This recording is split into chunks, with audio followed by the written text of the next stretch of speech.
This program is rated PG. It contains themes and scenes which may not be suitable for very young audiences. Parental guidance is advised. Be advised that the views and opinions of the hosts and guests do not reflect those of the station.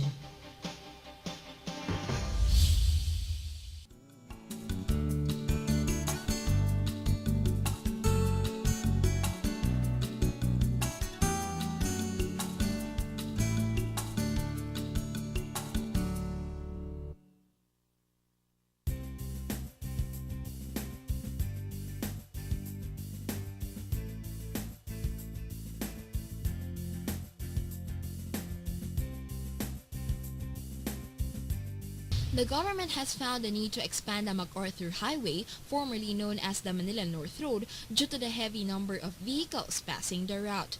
The 2 to 6 lane highway stretches from Bonifacio Monument in Caloocan to the province of La Union. It passes through 3 cities in Metro Manila, including Caloocan, Malabon, and Valenzuela. The highway also covers 3 provinces of Central Luzon, which include Bulacan, Pampanga, and Tarlac, as well as 2 provinces of the Ilocos region, including Pangasinan and La Union. The latest record of the District Office of the Department of Public Works and Highways, or DPWH, in Pangasinan shows that thousands of vehicles pass the route daily. The said road expansion is expected to ease traffic congestion to allow motorists travel from one place to another with less time, providing easier access for business transactions and the like. This in turn will pave way for what the government calls as development. Because of this, the road widening in Pangasinan pushed through in coordination with the Department of Environment and Natural Resources, or DENR. It can be noted that hundreds of trees line the road along the stretch, which will be affected by the said road widening project. In Pangasinan, a total of 1,829 trees will be sacrificed for the said plan. Environment Secretary Ramon Paje has admitted that the permission to cut trees was a difficult decision to make, but assured the public that there will be sustainable development. So these are very difficult decisions to make.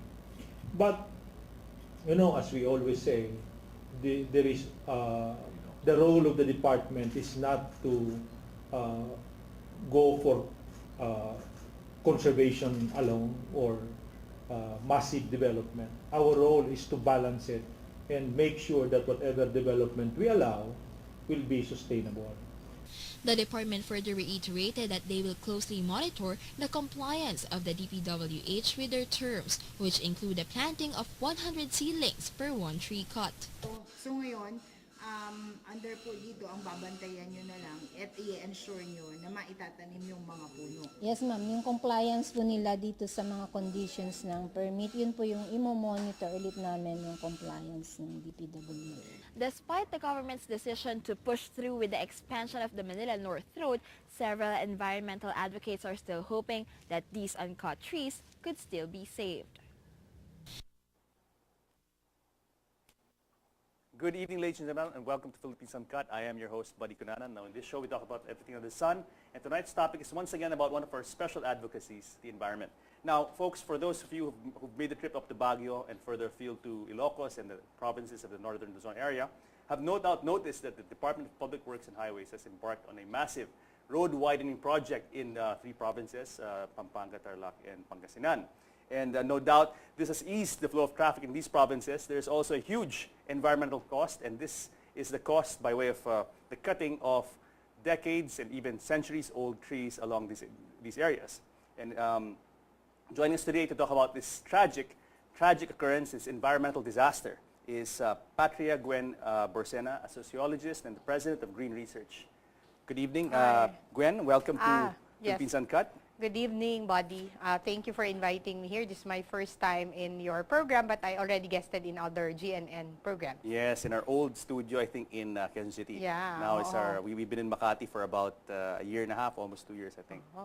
Yes, but welcome to the program, and I'm very happy that you. I know you're very busy, and I'm glad that you finally made it to the show because this is an advocacy that we really are supporting here in GNN. In fact, our president, Philip Chen, is enraged at what's going on in Pangasinan, the cutting of all these trees. Yeah, yeah. So, but before we go into that, let's talk about you. Tell us a bit about who is Patria Gwen Borsena. Yeah. So I am a development and environmental sociologist, meaning I specialize in sociological research, analysis on the environment. Yun. And then Green Research is an interdisciplinary research organization composed of lawyers, artists, and also we have also an entrepreneur in our team. So we believe that this collective interdisciplinary way of analyzing, doing research, and also doing advocacy is a best way of doing this kind of research. Yeah. Now, what are your advocacies in green research? Now one of our primary areas of research concerns forest policy and legislation. So we're at the forefront of lobbying for a new comprehensive forest bill.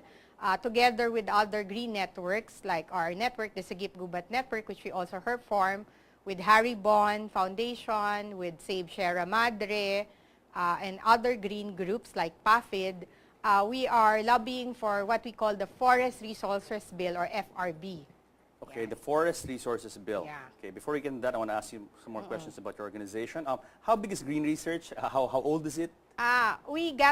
We were formally registered in 2010, but we were already existing as far back as during the GMA time as Alter Research. As a movement or as a... More as a small group helping the bigger green groups. Okay. Yeah, kasi I was studying at that time, so I was taking my PhD, so therefore, parang it was just a kinda extracurricular thing. But later, when I personally helped in the campaign of, the presidential campaign of President Noy, so we got so inspired that, we formalize it from Alter Research, we change it as Green Research, meaning we're specializing on environment and development. And going to that, back to that, one of our urgent calls or campaigns or engagement is trying to, quote-unquote, green the campaign and now this government. When we say greening it, we want that the environment becomes not a secondary priority to the economy, but rather at par. Yes. Meaning that we will pursue development, but we will ensure that we will conserve, protect, and rehabilitate our environment. No, for sure. The writing is on the wall. For economic development and progress to be sustained, it's got to be in par with taking care of the environment. I mean, the writing is on the wall. We've seen these ecological disasters worldwide, dapat nga yun. climate change, and what good is development and progress if the environment gets messed up and the world gets destroyed? Kaya nga, ang kailangan ng environment ngayon is what we want is a called sustainable development. Very nice. I mean, a long time na to, pero parang hindi naiintindihan. Even our government, even NEDA. Sorry to say it, but... Say it. Sometimes you have to say it. And now, kaya lang ang bagong isang term ngayon na lumalabas din, it's a sustainable climate resilient development. Kasi nga, because of the climate change, so buzzword na rin yan. Sustainable it's a climate resilient development. Yun. And then, taking into account all the things that are happening now with the environment and the changes in our weather. That we will pursue a kind of development that will not aggravate the effects of climate change. For example, of course, we want renewable energy, no to coal. Yes. What else? Of course, to extractive large-scale mining, we're not saying that it's a total no, but we rationalize it. Where do we do the mining? Who will do it? How do we do it? Yan. Yung parang hindi pwedeng bara-bara na lang ngayon kasi talagang we are really in a major environmental crisis. Absolutely. Talaga. I mean, there has to be a paradigm shift. It can't be just progress. It's got to be responsible, environmentally responsible planning and policies. No? Now, it's interesting. You said that you campaigned for President Aquino. Yeah. In 2010, and actually 2009, starting 2009. Yes, you already began the campaign. Now, how do you view this administration? Is this administration environment friendly? Are its policies ecologically friendly? Because going back to his last State of the Nation address, I mean, I'm a very strong pro-environment, pro-ecology guy and supporter, and I was a bit disappointed that his State of the Nation address last time had so little reference to renewable energy, for instance. It even mentioned coal, that the whole world is turning away from. So as a supporter of President Aquino, in the run-up to his presidential campaign, and I can see the yellow ribbons on your earrings. I still believe in reform. Yeah, but how do you view this administration's position? Sige. Before I move into my present analysis of the Aquino government, let me muna start to assert and to remind the viewers that even before the Liberal Party and Akbayan chose then Senator Noy to run the presidential slate, the Greens were among the first one who went up to him and asked him to, Senator, please discern. We want you to be run. a champion Yeah, for the because you know environment. what? We were very grateful that he voted against the Japan-Philippine Economic Partnership, JAPEPA, against the toxic waste. Or recently, di ba, there was Yes. toxic from Japan. So it's really, and other issues about that, it was a lopsided. So we kind of think that, at least there's a chance that if he listens to the right people and there's integrity. And once he's in Yeah. power, then something can be done. Yeah, yeah. So Realistic. and then to give him credit naman during the campaign, modesty aside also, we were able to put in the environment agenda in the Very social good, contract, very di ba? The social contract Very has the environment there that it stated something like we will not something like we will not pursue it for short-term gains. Parang we will not exploit the environment. Yeah. Parang just for short-term gains. Pero Gwen, Yeah. like any candidate, unfortunately, they all have these social contracts with the people. When Yeah. they get the power, I'm going to do this, I won't do this. Unfortunately, when they get the power, even Barack Obama, it's happened to him. Yeah. When they get the power, something else happens. So my question for you now is, being such a pro-environment person, what is Yeah. your view now? I mean, let's say, objectively speaking, of the administration's environment policies and track records so Yeah. far. We're already more than halfway through the term. Yeah, siguro I'll be let's say that there are some good things that were set in place especially during the start of his term. Like as I said, the social contract had the environment. What was the effect of that? Yeah. The effect of that is that in the Philippine Development Plan, for the first time in the history of the Philippines, in that making of that plan, there was a chapter on the environment. And we Very good, very together with the government, we made the name of the chapter, Conservation, You helped Protection, craft the chapter. yeah, Very and good. rehabilitation of the environment of Very national. Ang good. code nga namin, CPR. Para kasi nga talagang, na tayo, survival Resuscitating. mode. Oo, Survival oo, mode, yeah. sure. And what we wanted to tell them was all the other chapters of the Philippine Development Plan should conform to our chapter. Yun, pero yun nga yung question, baka nga hindi. Kaya nagkakagulo ngayon. Okay, so And then, well and good. moving to the assessment Yeah. he also passed the two very important executive orders, the National Greening Program and the log ban, Yes, which also yes. created the Executive Order number anti-illegal logging. 23. Yeah. Yeah. So those are with the good things. And also the mining, medyo nabulabog at talagang pinag-isipan kung ano yung dapat na bagong Sure. executive order or mining. So at Sure. least may konting May konting oo, emphasis, sana. but clearly, pero much yun nga, yung more- disappointment namin. But clearly, yeah, sorry. I think But- our major disappointment now Yeah. is with the leadership of the DENR. Yeah. It's not only Ramon Secretary Pahe, but the leadership team. Yes, yes. Really, talaga, I don't know if Secretary would get a chance to listen to this and I hope his so. other, yeah, we were really trying to help him during the start, talking with him, sitting down with him, but gradually, actually, I was one of the last ones who kind of gave up. But the others were already Yeah. calling him to resign, to block him. I mean, I was one of the last Giving him a ones. chance still. Yeah, Yeah. actually, the turning point lang was the cutting of the trees na talaga. Which we're going to get to. That's Yeah, really later. hot topic. Okay. Now, let's talk about first general. Let's talk about the situation in the Philippines because from the data you sent me, quite shocking. And I wanted to read this for the viewers. It says that the Philippines is the third most vulnerable country to natural hazards by the UN. This is an assessment done by a UN agency, and also the 14th among the most affected countries by adverse impact of climate change. So let's translate these figures, these stats, to something that the audience can understand. What is the situation on the Philippines? Yeah, kitang-kita naman natin ang nangyari simulan na natin sa Undoy. Okay. Yun, makita natin, di ba? Sobrang pagbabaha. Gano'n baka daming noon. Tapos, pero na-compound yun ng flooding, palagay ko, Yes. nung dams, Yung release. dams, and they Oo. release the water. Yeah, and then sumunod doon, ano yung mga bagyong dumagok sa atin, the many storms, the Pablo, So many even of this. Habagat. So Yeah. many happened. Yeah, and parang yung nating natural resources, dahil si Rana, parang hindi niya na parang konting ulan lang or ulan, parang na siya talaga impact nagbabaha agad. ay Oo. napaka-severe Oo, sa ganon. population. Yun. Tapos napapansin din ng ating mga magsasaka, nagbabago na yung klima kasi yung pati yung pagtatanim nila, parang yung init.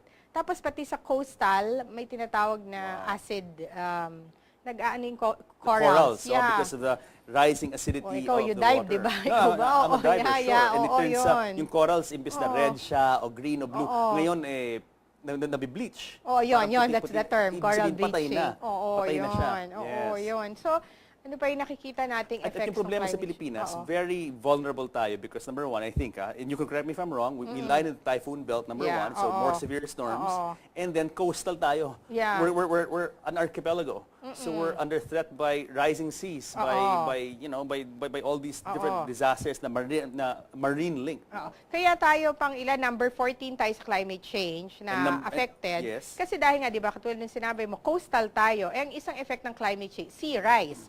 So, the sea rise, kung yan ng Philippines, ayan, nag-rise na, and chances are talagang, like what happened in, yung recent, mega disaster natin, the super typhoon Yolanda. Ayan, or Yolanda, yeah. Oo. Ang nangyari, hindi nga siya tsunami, pero parang nag-funnel effect yung Actually, sabi nga storm nila, surge, parang. it was actually a tsunami. Yung sinasabi ng storm surge, yeah, in effect, it was a de facto tsunami because it created such a huge waves. It created such huge waves that it was a virtual. I mean, people who were there.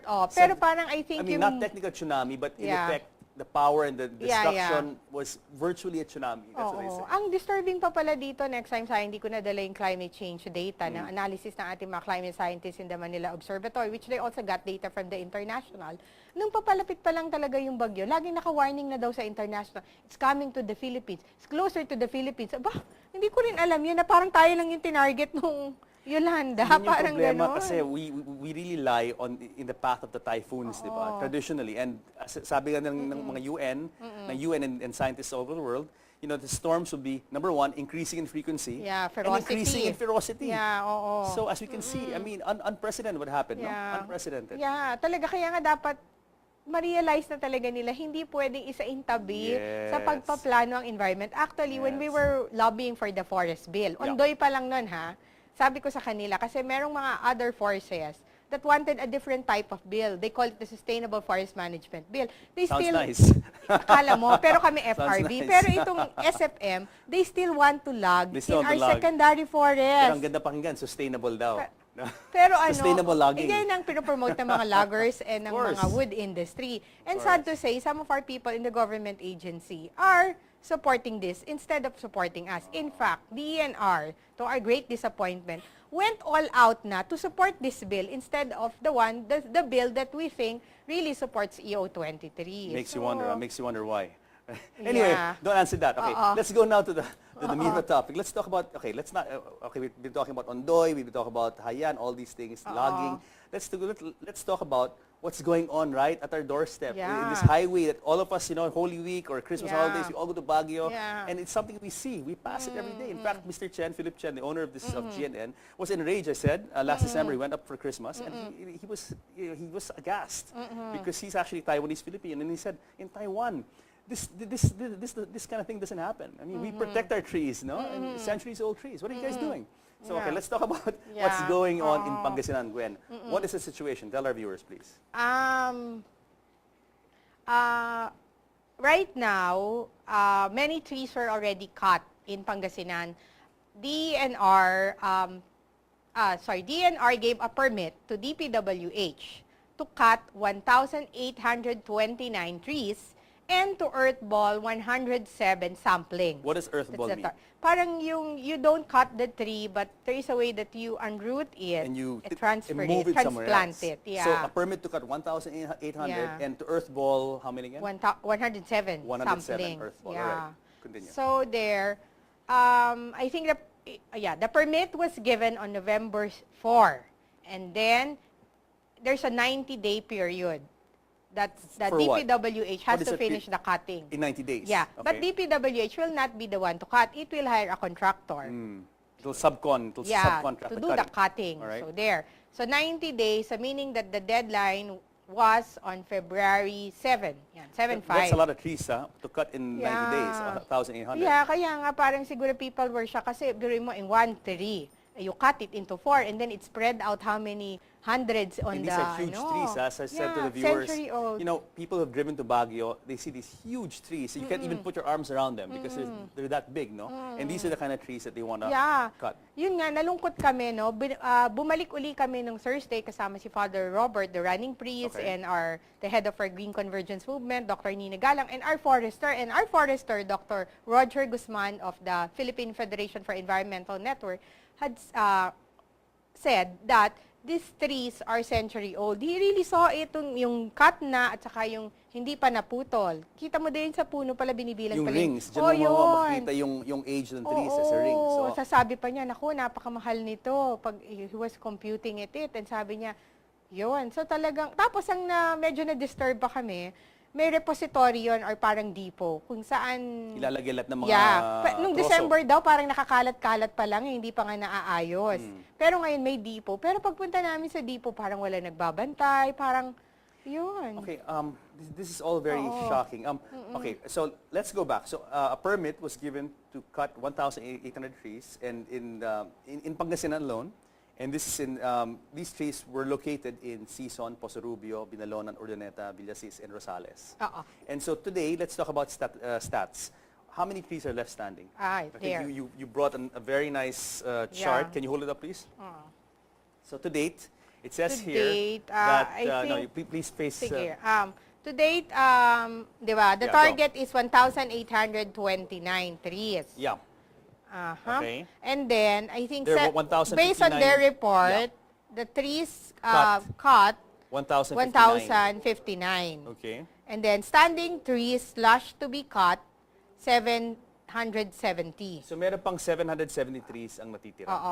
Okay. So, almost half ba yun? Or more than half pag percentage natin? No, that's even less than half of what has, what was slated to be cut, really. It's less than half, for sure. For sure. We went to, we visited all of the sites, but we stayed long in Binalonan last Thursday. Yung Binalonan po, yan yung pinakamaraming trees na targeted na mapaputol, 598, so close to 600. Pas buti na lang ngayon, meron pang natitirang 316. Okay. Kaya lang nga, yun yung pag-usapan natin. Ginerdle nila yung mga puno. Yeah, okay, let's talk about that. Okay, so it says here in your press statement, it says that, DPWH had a 90-day period to cut the trees. 90 days, effectively, to fell all these trees. And that, you guys claim that since they couldn't meet realistically this deadline, they girdled the trees. What does girdling the trees mean? Girdle the trees, meaning that, hindi ko alam kung barbed wire yung ginamit nila para tanggalin yung bark. Yung girder meaning garterizing. Parang, kunyari, ito yung puno. So, tatanggalin yung balat. At the lower trunk, hindi naman lahat. Basically. Parang mga 5 inches or so, tinanggal nilang Babalatan ganon. basically yung puno, 5 inches. I think I have a photo here somewhere. What does that mean when you girdle? Here. Okay, let's hold it This up. is in the, in the newspaper. So maybe you can Ito zoom here. closely. Yeah, yung sayang the colored. Parang yun yung So it looks like mga 5 inches of bark removed, of top bark removed, basically, from the and then tree. our forester and some of What does my this mean? biologist friends explained that to remove the bark of the tree is in a way slowly kills the tree. Why? Because, yun nga, di ba yung mga nutrients niya, yan, water, etc., dumadaan dito. Kung kinatme, hindi na makakaakit sa taas. So, effectively, slowly killing the tree. Kaya nga parang di ba, parang medyo... So, ginawa nila to? Sa maraming puno doon, halos lahat na ata nang hindi nila pinutol. Para talagang mamatay na, kusang mamatay na yung Siguro puno. baka palagay ko, ang theory ko doon, nahihirapan silang ewan ko kung madali lang talaga magputol, pero siguro kung ako yun, emotionally, after ang dami mo nang naputol na puno, kahit na ba talagang sanay ka magputol, parang nakakapanghina din. At saka, siguro hindi rin nila, sabi ng forester namin, ang hula niya, dahil hindi nila maaabot yung 90-day, Patayin na lang. muna, para makahingi sila ng reason to extend. And by doing so, siguradong patay na yung puno. Oo. I mean, by girdling it, kahit hindi mo chinap, I mean, Pero may in way effect, pa pala. patay na yan. May way pa pala to heal it. It's still possible to... Yeah, yun yung to nagawa heal these namin. trees. Nung first day kami, interdisciplinary team kami na pumunta nga dun sa Pangasinan. Kasama ko nga si Forrester de Guzman, si Dr. Nina Galang, environmental education expert, and then our And they're lawyer. all part of Green Research. These are all your team No, members. Attorney Galang is part of Green Research. Dr. Galang is the head of our broader movement, Green Convergence. Okay. Si Dr. Roger naman is part of another NGO, which is part of the Green Movement. Okay? So we went there. I think there were 6 or 5 of us. Tapos in-inspect nga namin. And then, Father Robert was there. He ran pala.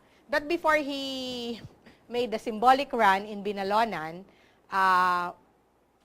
we para inspected the trees, and then ang biglang ginawa ni Father Robert, I think it was after the run or before the run, I can't remember na. Biglang naisip niya na, tinatanong namin sila, may paraan pa ba para may heal to, magamot ang mga puno, masave to? Biglang sabi ni Father Robert saka ni Dr. Roger, kumuha ng, meron pa, kumuha ng lupa, kumuha ng sako, tapos ito ginawa, ito po. Binalutan lang. Binalutan dito. Parang may band-aid na malaki. Parang nilagyan na malaking band-aid. Anong tawag doon? Cerviculture or tree surgery. Gwen, hold that thought because we have to pause for a break. Guys, more of Saving Pangasinan's Trees when Philippines Uncut returns. We gotta pause for a break.